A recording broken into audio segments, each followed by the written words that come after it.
Наша семья основалась с 2007 года. У нас 3 детей. В 2014 году начали строительство, и в этом же году мы уже заселились в новый дом. Сначала мой муж сказал: Риман, давай построим, надо уже строить новый дом. Я не думала, что будет благоустроенный дом.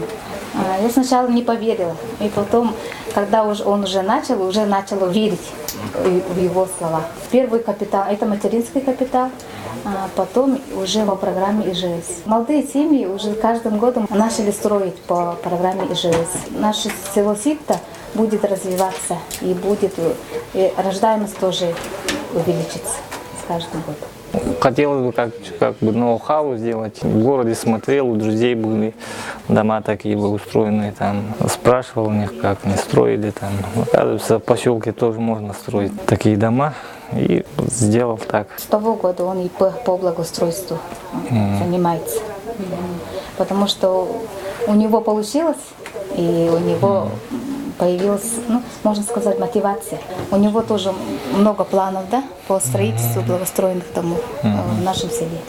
Мне, наверное, можно сказать, очень повезло с моим мужем, который дал мне возможность жить в такой благоустроенной. И воплотил мою мечту. У нас 3 детей, и каждые выходные мне очень удобно.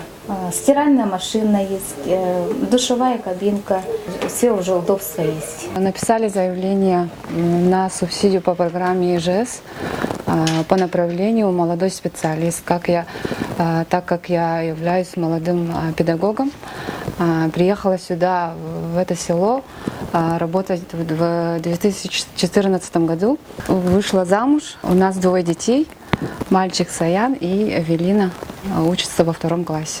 Это 10 на 7, двухэтажный.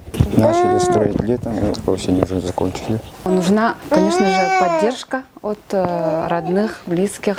И, конечно же, нам очень помогли работники администрации и глава нашего населения